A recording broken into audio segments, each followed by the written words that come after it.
Students, आपको हमारी पहले वीडियो की कैसी लगी?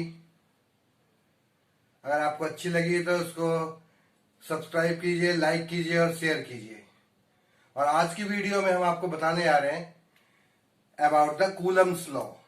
कूलम्स लॉ क्या होता है? Coulomb's law, it is the interaction between the to charge particle.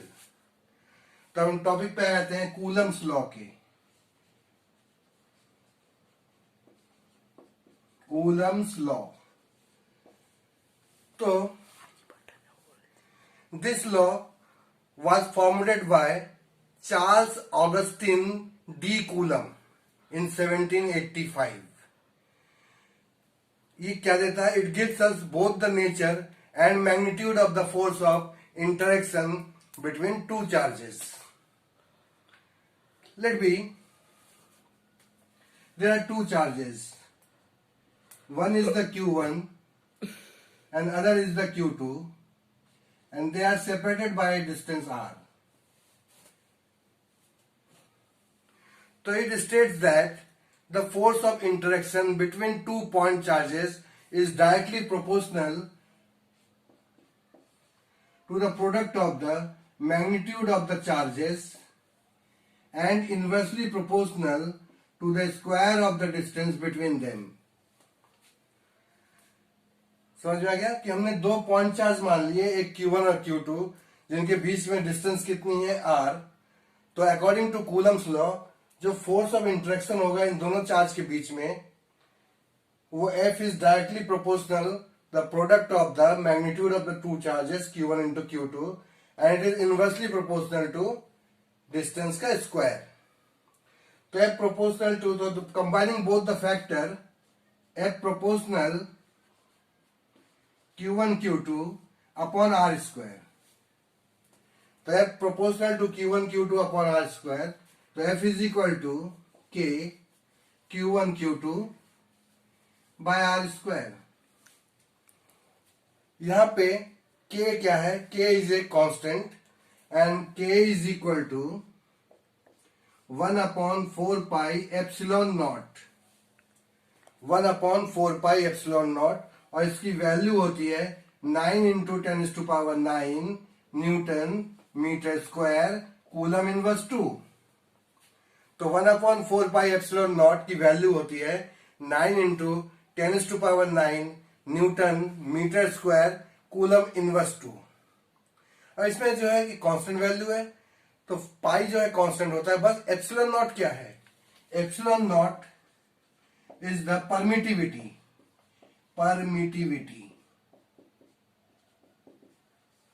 in free space.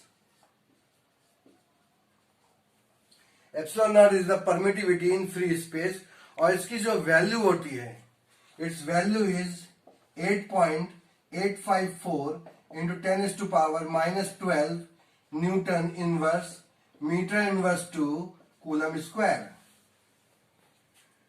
इस एप्सिलॉन की वैल्यू जो है, इस एप्सिलॉन की वैल्यू जो है, ये डिपेंड्स करता है कि मीडियम कौन सा है। यहां पे जो हमने एप्सिलॉन नॉट की वैल्यू रखी है, this is the permittivity in free space, और उसकी वैल्यू होती है 8.854 into 10⁻⁻12 newton inverse metre inverse 2 coulomb square. Everyone, आप लोगों को समझ में आ गया कि force of interaction between the two charges, इसमें भी द फोर्स जो है उसका नेचर कुछ भी हो सकता है। उसका नेचर अट्रैक्टिव भी हो सकता है, उसका नेचर रिपल्सिव भी हो सकता है। अगर ये Q1 और Q2 दोनों लाइक चार्जेस हैं, तो उनके बीच में जो फोर्स होगा वो रिपल्सन फोर्स होगा।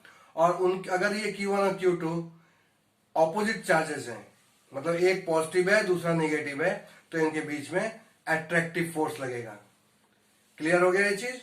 तो ये हो गया हमारा फोर्स, ये हो गया उसकी कांस्टेंट की वैल्यू, और ये हो गया एप्सिलॉन नॉट की वैल्यू। एप्सिलॉन नॉट की वैल्यू जो है डिपेंड्स करता है नेचर ऑफ मीडियम के ऊपर। मीडियम चेंज होगा, एप्सिलॉन नॉट की वैल्यू भी चेंज होगी। अब आ जाते हैं नेक्स्ट जो है कि डाइलेक्ट्रिक कांस्टेंट क्या होता है। Dielectric constant,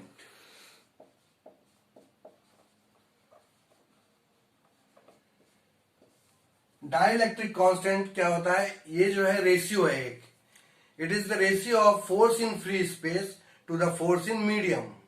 It is the ratio of the force in free space to the force in medium. इसको डिनोट हम K से भी कर सकते हैं, या इसको हम रिलेटिव परमिटिविटी भी कहते हैं, जिसको एप्सिलॉन आर से शो कर देते हैं. इसको K से या एप्सिलॉन आर मतलब रिलेटिव परमिटिविटी से शो करते हैं.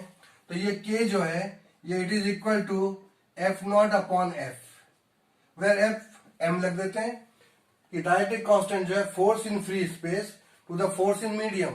इसका मतलब क्या हुआ, अगर इन दोनों चार्जेस के बीच में हम कोई मीडियम प्लेस करते हैं तो ये फोर्स जो है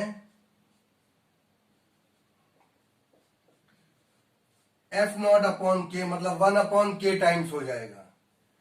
तो इसका मतलब अगर इन दोनों चार्जेस के बीच में हम कोई फोर्स प्लेस कोई मीडियम प्लेस करें तो उनका जो फोर्स होगा वो 1 अपॉन के टाइम डिक्रीज हो जाएगा. लेकिन अगर इसी रेशियो को हम परमिटिविटी में करें तो K इज इक्वल टू हो जाएगा एप्सिलॉन अपॉन एप्सिलॉन नॉट. मतलब permittivity in medium is equal to K times of the permittivity in free space. समझ में आ गया. परमिटिविटी तो मीडियम में इंक्रीज हो जाती है बाय K टाइम्स, लेकिन जो फोर्स है वो 1/K टाइम्स हो जाता है. अब क्वेश्चन ही होता है, बहुत लोगों के दिमाग में ये चीज आती है कि एप्सिलॉन नॉट ये परमिटिविटी है क्या, ये परमिटिविटी है क्या. तो आप लोग ये अच्छी तरह से सुन लीजिए और इसे अच्छी तरह से समझ लीजिए कि ये परमिटिविटी होता क्या है. It is the measure of the property of a medium. It is the measure of the property of a medium to affect the Coulomb force between the electric charges. ठीक है. तो मेरे ख्याल से आप लोगों को एक कूलम्स लॉ समझ में आ गया होगा. कूलम्स लॉ मतलब द फोर्स ऑफ अट्रैक्शन और repulsion between two charges is directly proportional to the product of the magnitude of the charges and inversely proportional to the square of the distance between them. मतलब F proportional Q1 Q2 by R square. तो F is equal to K Q1 Q2 by R square. तो where K is a constant and its value is 1 upon 4 pi epsilon naught, जिसकी वैल्यू होती है 9 into 10 to power 9 newton metre square coulomb inverse 2. अब कुछ question ऐसे हैं, जैसे अगर मैं पूछूं what does Q1 plus Q2 is equal to 0 signify. What does Q1 plus Q2 is equal to 0 signify? तो जैसे Q1 plus Q2 is equal to 0 हो गया, तो this means that Q1 is equal to minus of Q2. मतलब both the charges are equal in magnitude but opposite in nature. मतलब एक अगर positive है तो दूसरा नेगेटिव है. दिस मीन्स अगर Q1 plus Q2 is equal to 0 है तो इन दोनों चार्जेस के बीच में जो फोर्स लगेगा that is the attractive force. ऐसे बहुत सारे हैं कि what does Q1 into Q2 is greater than 0 signify. What does Q1 into Q2 is greater than 0 signify. Greater than 0 का मतलब हो गया पॉजिटिव, और पॉजिटिव कोई भी दो क्वांटिटी मल्टीप्लाई करने में पॉजिटिव कब होगा, जब दोनों ही या तो पॉजिटिव होंगे या दोनों ही या तो नेगेटिव होंगे. तो इसका मतलब Q1 और Q2 they are like charges, और जब लाइक चार्ज होगा तो फोर्स क्या लगेगा इनमें, रिपल्सन. लेकिन अगर Q1 into Q2 is less than 0, Q1 into Q2 less than 0 है. Less than 0 means negative value, और दो क्वांटिटी मल्टीप्लाई करने पे नेगेटिव कब होती है, जब एक पॉजिटिव हो एक नेगेटिव हो. तो दैट्स मीन Q1 और Q2 they are unlike charges. तो अगर अनलाइक चार्जेस हैं तो they are attractive in nature. अब आ जाते हैं हम अपने नेक्स्ट टॉपिक पे, कूलम्स लॉ से रिलेटेड ही, कि कूलम्स लॉ में किस तरीके से हम इसको वेक्टर फॉर्म में शो करते हैं. तो हम ले लेते हैं Coulomb's law in vector form. Let be there are two charges, और टू चार्जेस जो है that is the Q1 into Q2 is greater than 0. Let me this charge is point charge is Q1 and this is the Q2. They are separated by a distance R. If Q1 into Q2 is greater than 0, तो they are repulsive in nature, मतलब they are like charges. तो ये लग गया force Q2 के ऊपर, Q2 के ऊपर फोर्स लगा vector F21, force on 2 due to 1, और Q1 के ऊपर फोर्स जो लगा due to Q2, that is vector F12। अब क्योंकि ये हमने फोर्स की डायरेक्शन दी हुई है, तो इसमें रेड जो इनके बीच की डिस्टेंस है उसकी भी डायरेक्शन देंगे, तो इसलिए यूनिट वेक्टर ले लिया हमने r कैप 12, इसकी डायरेक्शन किस तरफ होगी, इस तरफ, और r कैप 21 में 2 से 1 की तरफ, ये हो गया इस तरफ। तो force on Q1 due to Q2 vector F12 is equal to हो जाएगा 1/4πε0 Q1 Q2 upon r square into r cap 21। Similarly force on Q2 due to Q1, force on Q2 में फोर्स Q1 के कारण, that is F vector F21 is equal to 1/4πε0 Q1 Q2 upon r square dot r cap 12। r cap 12 and r cap 21 it gives the direction to the force. अब इन दोनों equations में r cap 21 is equal to minus of r cap 12, because these unit vectors are equal in magnitude होते हैं, but they have opposite direction। तो जब r cap 21 is equal to minus of r cap 12, तो therefore vector F12 is equal to minus of vector F21। तो ये दोनों force जो हैं they are repulsive in nature, दोनों की डायरेक्शन, दोनों का मैग्नीट्यूड सेम है, बट दोनों की डायरेक्शन एक दूसरे के ऑपोजिट है। तो ये हो गया Coulomb's law in vector form. अब जब हम कूलम्स लॉ के बारे में सारा कुछ जान चुके हैं कि ये फोर्स ऑफ अट्रैक्शन और रिपल्शन होता है बिटवीन द टू चार्जेस, तो केवल कॉन्सेप्ट क्लियर होने से ही नहीं हो जाता है, क्योंकि हमें जो है चाहे वो कॉम्पिटिटिव एग्जाम से नीट का एग्जाम दे रहे हैं, जेईई मेंस दे रहे हैं, या सीबीएसई का आप एग्जाम दे रहे हैं, तो उसमें न्यूमेरिकल्स भी पूछे जाते हैं इसके ऊपर। तो अब हम आपको एक या दो जो है इस टॉपिक के ऊपर कुछ इंपॉर्टेंट न्यूमेरिकल्स, जिससे कि आपका कॉन्सेप्ट और अच्छी तरह क्लियर हो जाए। तो now the question is the numerical, not the question, this is the numerical. तो कि 2 point charges, there is 2 point charges, there is 2 point charges, Q1 is equal to 9e and Q2 is equal to e. Q1 is equal to 9e and Q2 is equal to e are kept 16 centimeter apart. That means the distance between them r is equal to 16 centimeter. That means 0.16 meter. Right? अब at what point between these two charges, that is the 9e and this is the e, and distance between them is 16 centimeter. So between these 2 points, suppose this is the point, at what point between these 2 charges should a third charge q be placed? A third charge q be placed so that it remains in equilibrium. तो equilibrium में remains in equilibrium का मतलब क्या हो गया कि इस system में जो नेट फोर्स होगा दैट इज इक्वल टू 0। तो अब इसका मतलब हो गया कि इसके और इसके बीच में जो फोर्स होगा और इसके और इसके बीच में जो फोर्स होगा वो इक्वल होगा, क्योंकि हमें यहाँ पे Q का मैग्नीट्यूड फाइंड करना है, और Q का मैग्नीट्यूड हमें Q दिया हुआ है, हमें डिस्टेंस फाइंड करनी है, at what distance the third charge be placed so the system is in equilibrium. Let be कि इस चार्ज 9e से Q तक की डिस्टेंस हम मान लेते हैं x, तो इस Q से इस E तक की डायरेक्शन हो गई 16 माइनस x। राइट?